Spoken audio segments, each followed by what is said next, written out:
Oh, highlight, make it bold, make it italic. Now there's another button up there that I'm not going to use, and that's the underlining button. And the reason I'm not going to use the underlining button, although it works great, is because you should never underline anything. And here's the deal. Underlining was valuable back in the old days when we used typewriters, because it was the only way you could emphasize words on a typewriter. The problem with underlining is it has a tendency to cut through what we call the descenders of the letters, and it looks a little unprofessional. If you talk to these people, these typographers and graphic designers, they all look down their noses at underlining, and it sort of gives you away as not being a professional document producer if you use it. So I'm not going to use it. By the way, if you're interested in learning more about this making documents look professional kind of stuff, there's a great book called The PC is Not a Typewriter by Robin Williams.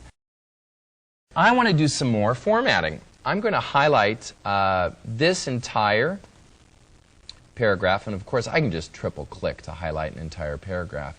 And let's talk now about changing the font or the typeface.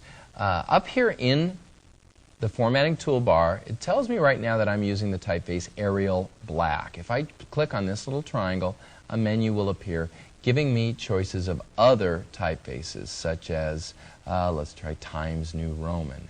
And I could try a different size even, maybe bump it up to 18 point or even bigger. And it's just the same routine.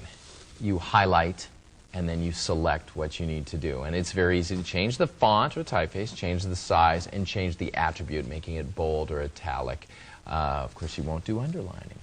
That's the basics of formatting characters. Now there is what I guess you'd call a master control panel for character formatting.